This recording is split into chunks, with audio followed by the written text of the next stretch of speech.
अशोकनगर आरोग्य भारती की इकाई द्वारा आयोजित ये पवित्र कार्यक्रम, सर्वप्रथम मैं क्षमा चाहूँगा जो वश में नहीं था, इस कारण विलंब हुआ। रेलवे का गेट किसी कारण से ख़राब था, वहाँ पे लगभग आधा घंटा रुकना पड़ा। लेकिन ये आरोग्य भारती की इकाई की कुशलता है कि अब हम समय से तेज़ चल रहे हैं, क्योंकि जो डॉक्टर जैन साहब का जो उद्बोधन था वो 4:20 पे समाप्त होना था, लेकिन ये वक्त 4:02 पे उन्होंने अपना समापन किया। तो हम सही वक्त पे हैं और सही समय पे हैं, तो मैं बधाई देता हूँ। भारत माता का एक जयकारा मुक्त कंठ से पूरी ऊर्जा के साथ, फिर एक बार ओंकार और फिर विषय में प्रवेश करेंगे। तो मैं सबसे प्रार्थना करता हूँ कि मुक्त कंठ से हम भारत माता का एक जयकारा बोलते हैं। मैं भारत माता की जय बोलूँगा। भारत माता की आपको पूरे जोश के साथ में जय बोलना है, और पूरे अशोकनगर वासियों को आवाज़ पता चल जानी चाहिए कि हाँ, यहाँ पे सारे के सारे आरोग्य जन बैठे हुए हैं। तो भारत माता की बहुत बहुत प्रणाम करता हूँ आपको। एक बार हम धन्वंतरी ऊर्जा का आह्वान करते हैं। अपने स्पाइन को सीधा करके हम आह्वान करते हैं इस दिव्य ऊर्जा का ओंकार के ध्वनि से। एक गहरी श्वास भीतर लेंगे और आंखें बंद करके चेहरे पे मुस्कान का भाव लिए एक बार ओंकार का जाप करते हैं। एक लंबी श्वास लें।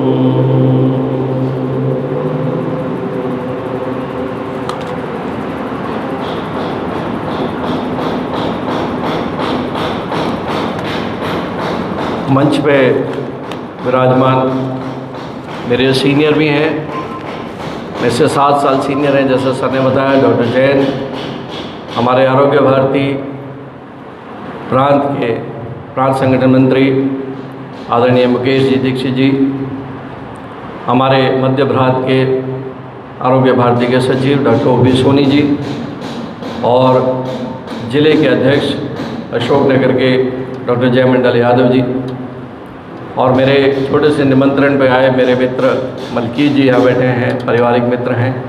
मेरे सामने मातृशक्ति है और योगीराज, जिन्होंने बहुत सुंदर अपनी काया का नियंत्रण योग के माध्यम से हासिल किया। तो आज का जो विषय है, क्योंकि हम आरोग्य भारती के आरोग्य मित्र के रूप में आपके समक्ष हैं, आप सभी आरोग्य मित्र तो हैं ही, तो विषय में प्रवेश इस तरह से करते हैं कि अध्यात्म से आरोग्य। ये विषय बड़ा रोचक है और इसके लिए जितना समय मिले उतना ही कम लगता है। पेशे से ऑर्थोपेडिक सर्जन और अपनी विद्या जो है एक पाश्चात्य जो विज्ञान पद्धति है एलोपैथी, उससे प्राप्त कर फिर जैसे जैसे बाल पकते गए और तब पता चला कि सारी की सारी विद्या जो है पूरे विश्व में, वो तो हमारी भारतीय ज्ञान परंपरा से ही उत्पन्न हुई है, हमारे वेदों से ही निकली है।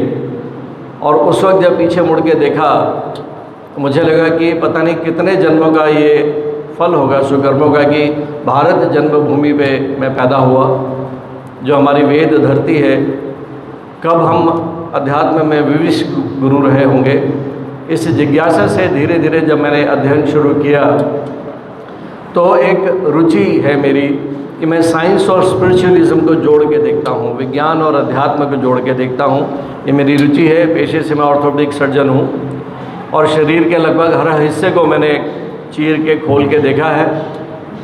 और फिर जब घर के संस्कार आपको जो है एक रंग में रंगते हैं, एक आध्यात्मिक रंग में रखते हैं, तो आपका यू टर्न होता है।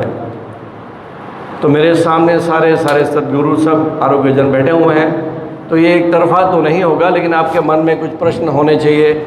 मैं जब बात करूँगा तो आरोग्य से, अध्यात्म से आरोग्य की बात करते हैं, तो मैं ये पूछना चाहूँगा कि आरोग्य का विपरीत क्या होता है? आरोग्य का विपरीत रोग होता है, और अध्यात्म का विपरीत क्या होता है? मैं यह दावे के साथ कह सकता हूँ कि हम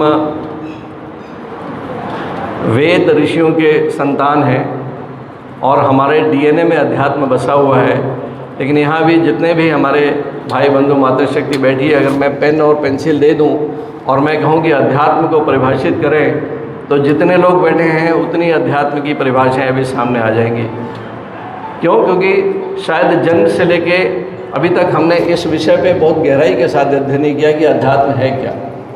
हर धर्म पे अपने कल्ट के अनुसार अध्यात्म को अलग अलग दिशा दी गई और परिभाषाएँ दी गई, शब्द दिए गए।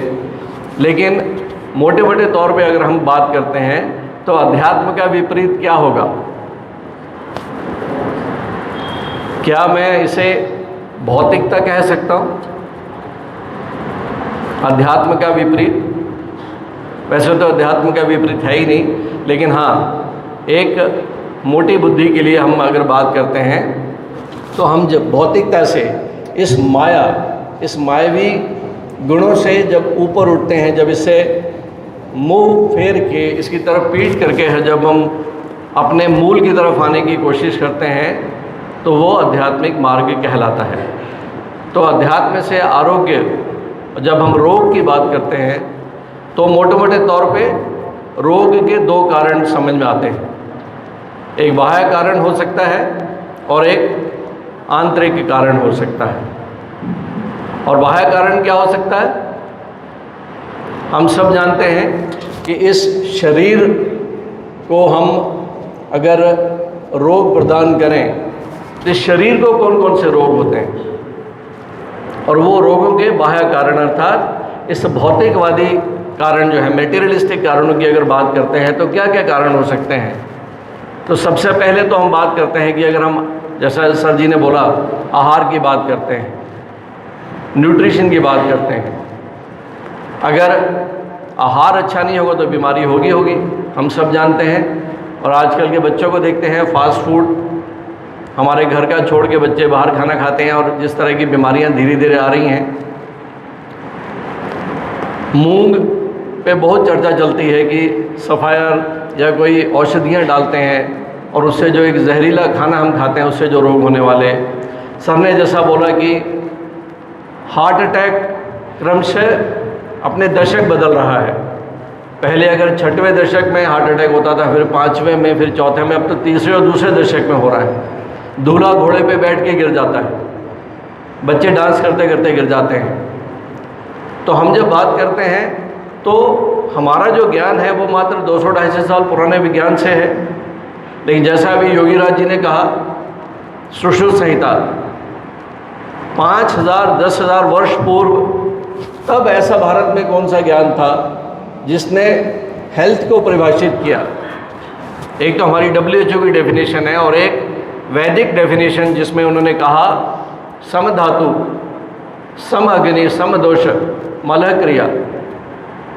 आपके पित्त, वात और कफ, आपकी बॉडी की नेचर जो है वो आपके भीतर जो एक आपको जीवित रखती है, आपकी अग्नि, आपकी ऊर्जा, आपकी वाइटैलिटी, और उसके बाद मलह क्रिया, डेफिनेटली डाइजेशन आपका। कितने लोग होंगे हम जो है सुबह शौच जाने के लिए कोई चाय पीता है, कोई तंबाकू घिसता है, कोई सिगरेट पीता है, कोई बीड़ी पीता है। बहुत कम ऐसे होंगे जो योगी होंगे जो सुबह बिस्तर से उठते ही जो है, जिनको अपने पेट पाचन के साफ करने के लिए ये एक वरदान है एक प्रकार का। सबसे बड़ा तो वो रोगी है ही जिसका डाइजेशन क्लियर नहीं है, जो 1 बार 2 बार 3 बार जो है अपने पेट की सफाई के लिए जाता है। छोटी छोटी बातें हैं लेकिन महत्वपूर्ण हैं, और ये है बाह्य शरीर से जुड़ी हुई। लेकिन कभी कभी आश्चर्य होता है कि हमारे सुश्रुत ऋषि वो क्या बोल गए हैं स्वास्थ्य के बारे में, कि आपके सम धातु, सम दोष, सम अग्नि के अलावा प्रसन्न आत्मा, मन और इंद्रिय, क्या बात कह गए हैं वो। और यहाँ अगर हम बात करते हैं रोग की, तो एक तो बाह्य कारण हुए, और जो अंतः कारण है, अगर आधुनिक जीवन शैली की बात करते हैं, आज के अगर रोगी की बात करते हैं, तो रोग है कौन से। आज से 30-40 साल पहले जो रोग थे वो संक्रमणकारी रोग थे, जिनको हम कम्युनिकेबल डिजीजेस बोलते हैं। तपेदा, छोटी माता, बड़ी माता, आंत्रशोथ, टीबी वगैरह वगैरह, मलेरिया, निमोनिया। लेकिन पिछले 30-40 सालों में जो हमारी एक अवेयरनेस है अपने हेल्थ के प्रति, जगह जगह जिम खुल गए हैं, वैक्सीनेशन, हमारा इन्फेक्शन कंट्रोल हॉस्पिटल में, और जिस तरह से दवाइयों का प्रचलन है, तो अब जो है ये बीमारियां लगभग गौन हो गई हैं, कम हैं तो, लेकिन इनकी जगह किसने ले ली? नॉन कम्युनिकेबल डिजीज़ ने। आज अगर बात करते हैं तो ये बड़ा कॉमन मिलता है, blood pressure, diabetes, thyroid, heart attack, brain stroke, asthma, obesity, migraine, अवसाद, उदासी, depression, anxiety, irritable bowel syndrome, cancer. इसमें कहीं कोई रोगाणु या बैक्टीरिया नहीं है। ये सारे के सारे रोग जो हैं, ये आ बैल मुझे मार, ये मेरे खुद के कारण से है। इसका कारण मैं ही हूँ।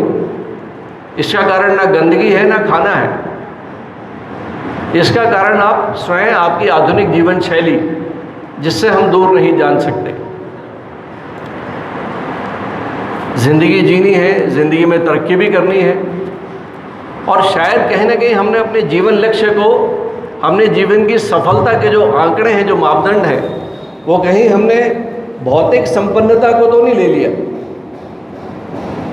अच्छा घर, अच्छी गाड़ी, अच्छी घड़ी, अच्छे कपड़े, अच्छा मकान, क्या यही हमारे जीवन का एक अंतिम लक्ष्य तो नहीं बन गया? वो परमानंद, वो जीवन की एक खुशी, वो जीवन लक्ष्य, क्या हमने पीछे तो नहीं छोड़ दिया? क्या हम भगे तो नहीं जा रहे एक अंधी दौड़ की तरफ? मैं अपने जीवन से चाहता क्या हूँ?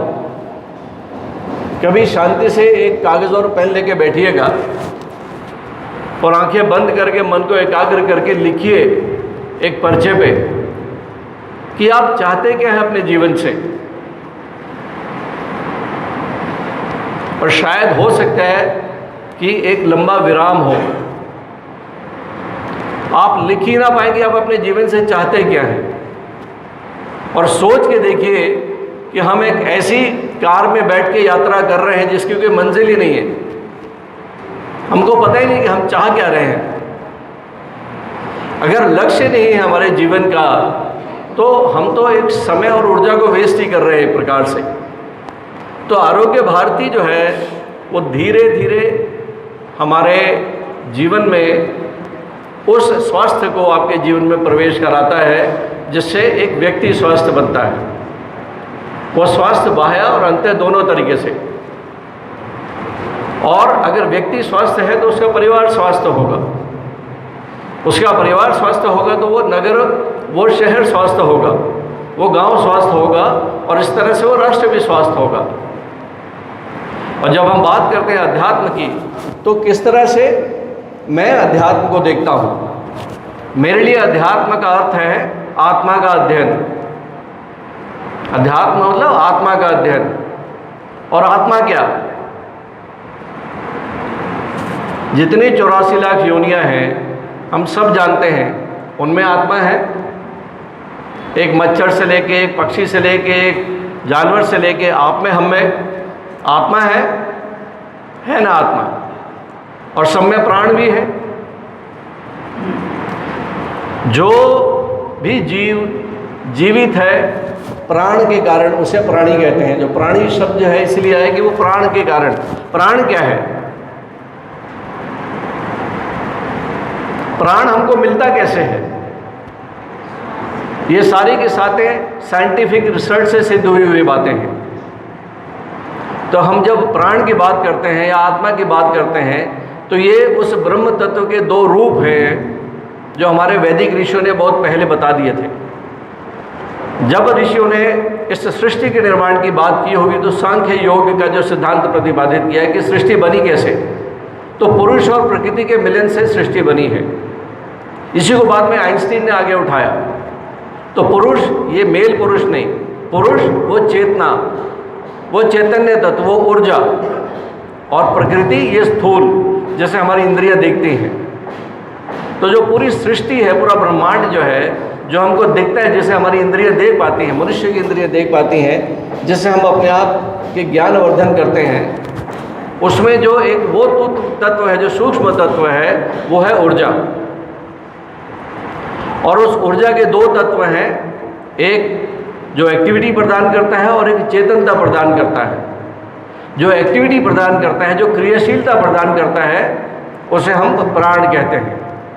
और वो प्राण मिलते कैसे हैं? प्राण हमें मिलते हैं हमारी श्वास से। इसीलिए हम जब सांस लेते हैं, जब हम ब्रीथ करते हैं, तो सांस लेने में केवल वायु, केवल ऑक्सीजन ही भीतर नहीं जाती। इसीलिए कहते हैं कि जब हम श्वास लेते हैं तो प्राण वायु हम भीतर लेते हैं। प्राण वायु का संधि विच्छेद है, प्राण प्लस वायु, वायु तो ऑक्सीजन हो गई, लेकिन जो प्राण है, ये प्राण शक्ति आपको केवल और केवल श्वास के माध्यम से आपके शरीर को मिलती है। और चूंकि प्राण एक ऊर्जा है, और ऊर्जा जब भी होगी वो क्रियाशीलता प्रदान करेगी। जैसे ये निर्जीव पंखा जो छत पर लटका हुआ है, इसमें कोई जीव नहीं है, कोई प्राण नहीं है, लेकिन जैसे ही इसमें ऊर्जा का संचालन होता है, जैसे ही इसे ऊर्जा प्रवेश करती है, जैसे ही हम एक स्विच ऑन करते हैं, विद्युत ऊर्जा प्रवेश करती है और ये चलायमान हो जाता है और आपको हवा देता है। कहीं भी ऊर्जा होगी, ज़मीन पे पड़ा पत्थर, उसे अपने हाथ में लिया और उछाल दिया, उसे गति प्रदान हुई, उसमें आपने एक ऊर्जा डाली। इस तरह से किसी भी प्रकार की ऊर्जा, ऊर्जा के बहुत रूप हो सकते हैं। एक सात्विक ऊर्जा जो व्यक्ति को राम बना देती है, एक तामसी ऊर्जा जो व्यक्ति को रावण बना देती है, एक ऊर्जा जो पानी को बर्फ में तब्दील करती है, और वही ऊर्जा पानी को वाष्प में बदलती है। तो ये हमारा जो वैदिक ज्ञान था अध्यात्म का, जब कहा कि जब सृष्टि का निर्माण भी नहीं हुआ था, नासा भी कहती है कि जो पृथ्वी है और सूर्य, ये 4.5 बिलियन वर्ष इनके जन्म हुआ है। लेकिन इसके पहले क्या था? जब कुछ नहीं था यहाँ पे, जब ना अंतरिक्ष था, ना ब्रह्मांड था, ना तारे थे, ना सितारे थे, उस वक्त जो तत्व था उसे हमारे वैदिक ऋषियों ने ब्रह्म तत्व, उसे ओंकार की ध्वनि बोला। उस ऊर्जा के ही हम सब इकाइयाँ यहाँ बैठी हुई हैं। आप सब जीवों में जो आत्मा है वो उस ब्रह्म तत्व की इकाई है, और वो जहाँ से आई है उस परम तत्व को हम परमात्मा कहते हैं। ये जब हम जान लेते हैं तो धीरे धीरे हम अपने मन को बाह्यमुखी होने से भीतर प्रवेश कराते हैं। और यही पतंजलि का जो योग सूत्र है, बहुत सुंदर योग सूत्र हैं, मैथमेटिकल फार्मूले हैं, कि जब हम अपने चित्त को नियंत्रित कर लेते हैं, जब अपने मन को नियंत्रित कर लेते हैं, तो धीरे धीरे हमारे वैचारिक ऊर्जा उस तरह केंद्रित होने लगती है और उसमें वो शक्ति आ जाती है। और जब हम कहते हैं जहाँ चाह वहाँ रहा, where there is a will there is a way, और उसे करने की विधि को क्या कहते हैं? वही विधि का नाम योग कहलाता है, और वो विद्या अध्यात्म कहलाती है। और ये मैं दावे के साथ कह सकता हूँ, आप एक बार सोच के देखें कि आपने बचपन में जो चाहा, अगर वो पूरी सात्विक दिव्यता के साथ चाहा होगा तो वो चीज़ अवश्य मिलेगी, कुछ भी हो वो। दिक्कत ये है, परेशानी ये है कि हमारी चाहत में खोट होता है। हम चाहते नहीं, हम 24 घंटे उस विचारों के साथ बने नहीं रहते। और यही इस मृत्युलोक की मायावी जो शक्ति है, उसका असर होता है कि हम इंद्रियोजनित सुखों के पीछे भाग जाते हैं, हम अपने मुख्य लक्ष्य से भटक जाते हैं। और इस छोटे से जीवन में जो चाहिए वो मिलता है, और उसको मिलने के लिए ही हमारे ऋषियों ने इस योग का निर्माण किया। जब हम बात करते हैं यम नियम आसन प्राणायाम प्रत्याहार धारणा ध्यान समाधि, ये योग भगवे कपड़े पहन के कोई माला जपने के कारण नहीं है, सफल जीवन जीने का फार्मूला है। एक छात्र है, उसके जीवन की सफलता क्या है? कि 100 में 100 नंबर लेके आए। एक व्यापारी है, उसका आध्यात्मिक लक्ष्य क्या है कि उसे लाभ हो, शुद्ध लाभ हो। एक घर की गृहिणी है, उसका आध्यात्मिक उसे जीवन का लक्ष्य क्या है कि उसका परिवार सुखी संपन्न हो। एक डॉक्टर, एक नेता, अभिनेता, एक फौजी, हर व्यक्ति का अपने जीवन में लक्ष्य है, और उस लक्ष्य को अगर वो 100% तन्मयता के साथ में, तल्लीनता के साथ में हासिल करने के लिए दौड़ पड़ता है, इसे ही योग कहते हैं। जुड़ना, जो ईश्वर ने आपका लक्ष्य निर्धारित किया है उस तरफ जाना, यूनियन टुवर्ड्स रियलिटी, यही योग है और यही अध्यात्म विद्या है। और ये बहुत सुंदर तरीका है। मुझे लगता है कि चूँकि ये फ्री में अवेलेबल है, मुफ्त में मिलता है, इसलिए हम इसे बहुत ज़्यादा इम्पोर्टेंस नहीं देते। आज मुझे पता है कि वेस्टर्न वर्ल्ड में, पाश्चात्य देशों में, चाहे अमेरिका, जर्मनी, जापान कहीं भी हो, हमारे जो यहाँ से वेद चुरा के ले गए, उसमें जो उन्होंने अपने रिसर्च पे लैब करी है, जो अपने लैबों में जो रिसर्च करके जो सिद्धांत प्रतिपादित किए हैं, आज कोने कोने में, जगह जगह पे योगिक सेंटर्स खुले हुए हैं, वेलनेस सेंटर खुले हुए हैं अमेरिका में। और डॉक्टर जैन यहाँ बैठे हैं। मैं यहाँ पे मंच से बहुत ही जवाबदारी के साथ कह रहा हूँ कि अब अमेरिका जैसा देश जो है वो भी किस तरह से मुड़ रहा है। वहाँ पे भी इंटीग्रेटेड हेल्थ केयर, वेलनेस के साथ में रिवर्सल की विद्या शुरू हो गई है। रिवर्सल अर्थात अब ब्लड प्रेशर को किसी गोली या दवाई से ठीक करने की जगह पे आप उसे अपनी जीवन पद्धति से ठीक कर सकते हैं। लाइफस्टाइल मेडिसिन का नाम दिया डॉक्टर डीन ऑर्निश ने। आप चाहें तो नाम लिख सकते हैं और उसे गूगल आउट कर सकते हैं। डॉक्टर डीन ऑर्निश कार्डियोलॉजिस्ट है, फेमस कार्डियोलॉजिस्ट। रिवर्सल, आपका बीपी, आपकी कोरोनरी आर्टरी डिजीज, आपकी डायबिटीज़, कैंसर, थायराइड, पार्किंसन, एल्जीमर्स तक सारी की सारी चीज़ें जो हैं, आपकी जीवन शैली को अगर हम सुधार लेते हैं, उससे सारी की सारी चीज़ें रिवर्सल, ये संभव है। ये हमने जो मेडिकल साइंस पढ़ी थी तब तो नहीं लगता था कि डायबिटीज़ कभी ठीक हो सकती है, बीपी के लिए जीवन भर दवाइयाँ देनी है, लेकिन ये अब संभव हो रहा है। और 5-10 सालों में जो है भारत भी जो है उसको फॉलो करने लगे, जबकि ये विद्या यहीं से गई है और उसमें 80% केवल और केवल आयुर्वेद के प्रिंसिपल्स हैं। और एक बहुत बड़ा जो फार्मूला है यहाँ पे अगर बात करते हैं तो पतंजलि के भी समाधिपाद में जो 34वां सूत्र है वो भी ये कहता है, प्रच्छर्दन विधारणाभ्याम व प्राणस्य। क्या कमाल की बात है। 5000 वर्ष पहले मेडिकल साइंस में भी हम जब जानते हैं कि जैसे हम अपनी प्रच्छर्दन का मतलब होता है रेचक, रेचक मतलब सांस को छोड़ना। यौगिक लैंग्वेज में सांस लेने को पूरक कहा जाता है, सांस छोड़ने को रेचक और होल्ड करने को कुंभक कहा जाता है। तो पतंजलि तब बोल गए कि जब हम धीरे धीरे अगर सांस को छोड़ते हैं, धीरे धीरे सांसों को छोड़ते हैं, तो हमारी हृदय गति धीमी होती है, हमारा ब्लड प्रेशर लो होता है, हमारी मन के विचारों के जो घोड़े दौड़ते हैं, मन शांत होता है। कैसे मालूम था उनको? आज मेडिकल साइंस कहती है आपके कोविड के समय सबके घर में जो पल्स ऑक्सीमीटर होगा, हाथ कंगन को आरसी के घर जाके देख लीजिएगा, अपने उस पल्स ऑक्सीमीटर को उंगली पे लगाएं और शांत मन से, शांत जगह पे मोबाइल बंद करके, आंखें बंद करके, मन में एक मुस्कान का भाव लेके केवल 5 मिनट अपनी सांसों को धीरे धीरे लंबा करें। सामान्यतः पुरुष 1 मिनट में 15 से 18 सांसें लेता है, लेकिन हम जब ऐच्छिक अपनी सांसों को नियंत्रित करते हैं तो हम 1 मिनट में 2 सांसों तक आ जाते हैं। कहाँ 15-16 सांसें, कहाँ 1 मिनट में 2 सांसें। और योगी लोग जो हैं वो तो 2 मिनट में 1 सांस लेते हैं और भी ज़्यादा। और हम ये भी जानते हैं कि इस जीवन में जो है, जो हम आए हैं, जीवन से मृत्यु पर्यंत हमारी सांसें और हमारी हृदय गति सीमित है, फिक्स है। जितनी सांसें भगवान ने दी हैं उतनी ही हम सांसें ले पाएंगे। तो जब हमें पता है कि हमें अगर 100 सांसें मिली हैं तो इतनी जल्दी क्या खर्च करने की, एक दिन में 10 सांसें खर्च करके 10 दिन की ज़िंदगी, उससे अच्छा है एक दिन में 2 सांसें खर्च करें, 50 दिन की ज़िंदगी जिए।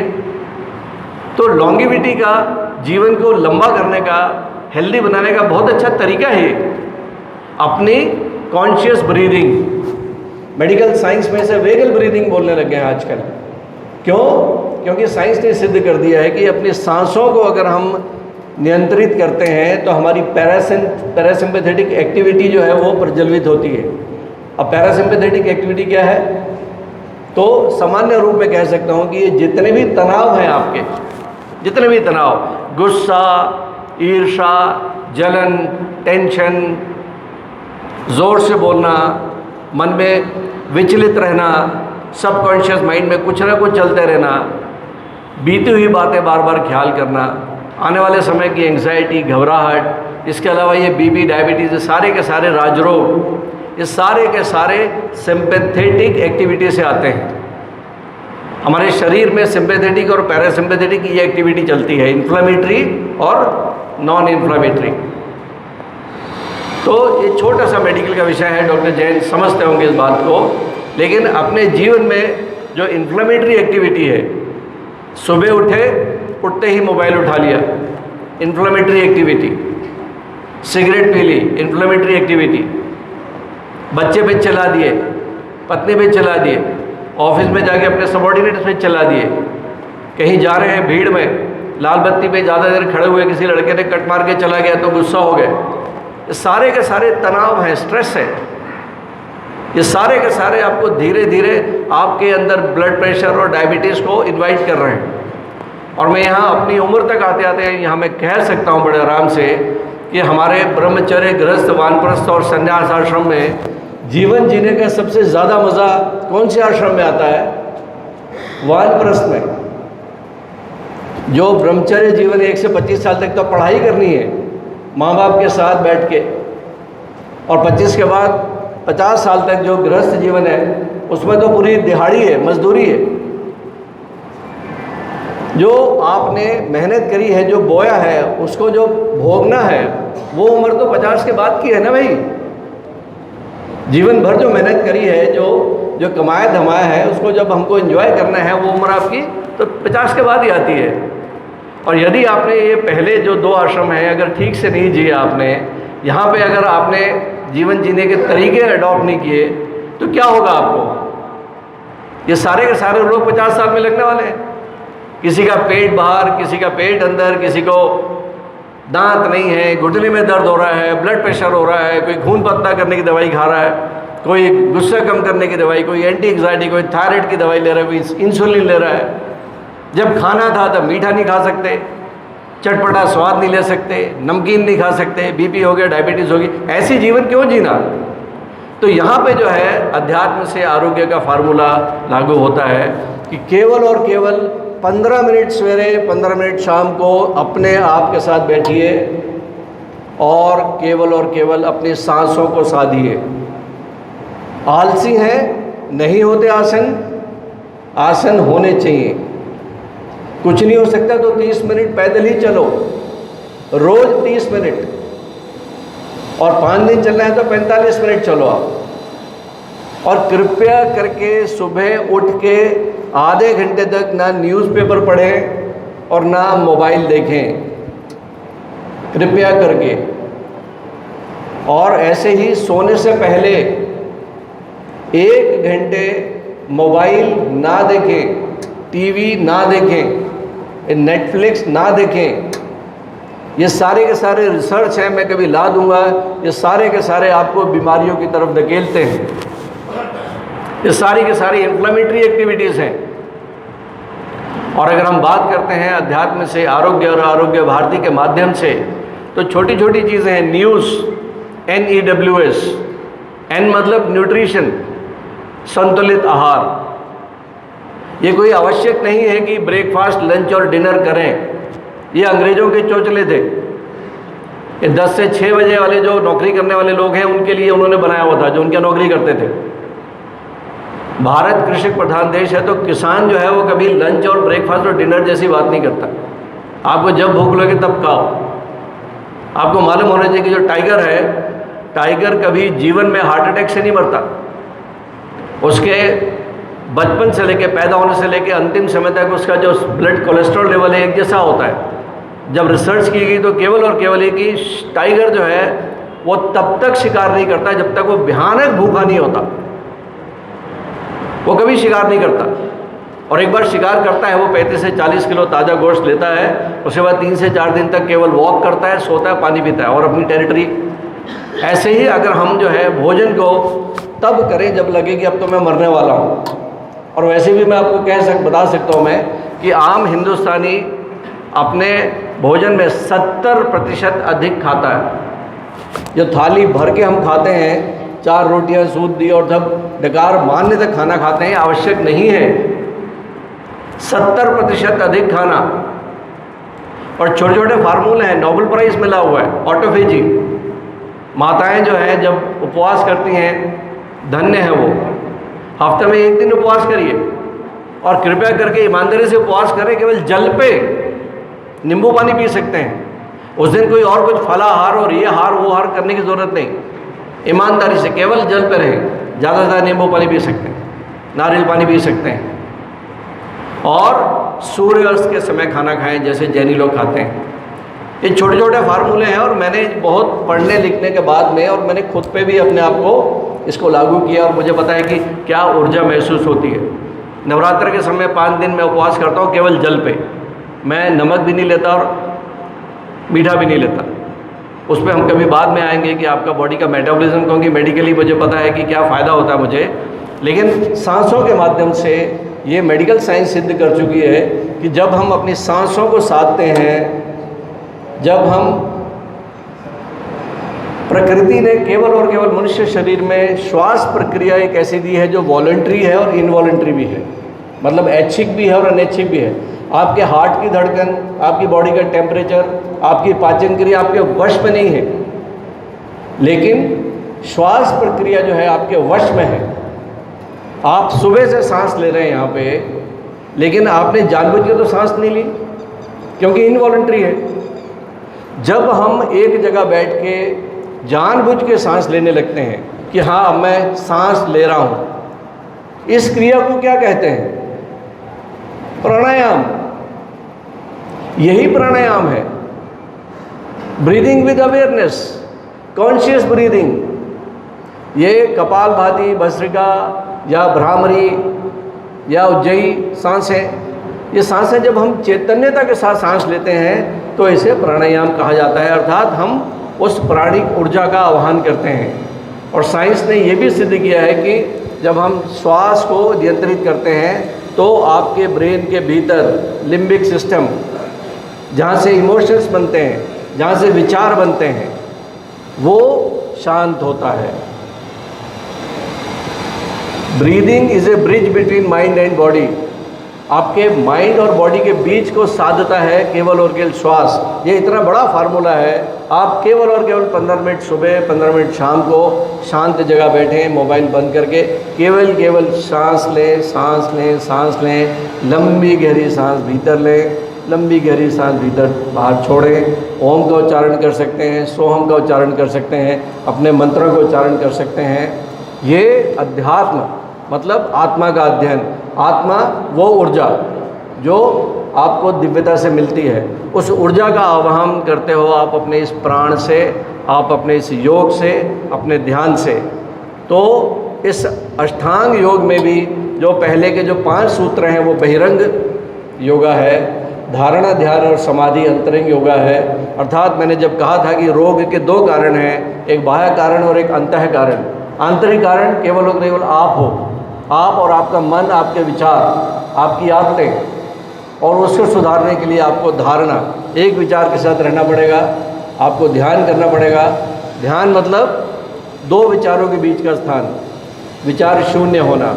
और हम हो सकते हैं जब अपनी सांसों के साथ हम बैठते हैं तो धीरे धीरे हम जो है विचारहीन होने जाने लगते हैं, विचार शून्य हो जाते हैं। तब आपके भीतर की जो दिव्यता, आपकी संकल्प शक्ति, आपके भीतर की जो पर्सनालिटी है, अगर स्टूडेंट्स ये फार्मूला अपनाते हैं उनकी मेमोरी बढ़ती है, आपके निर्णय लेने की क्षमता बढ़ती है, आपकी इम्यूनिटी बढ़ती है। आपको ये बार बार वायरल होना या नींद का ना आना या डाइजेशन खराब होना, ये सारी की सारी चीज़ें सकती हैं फ्री में।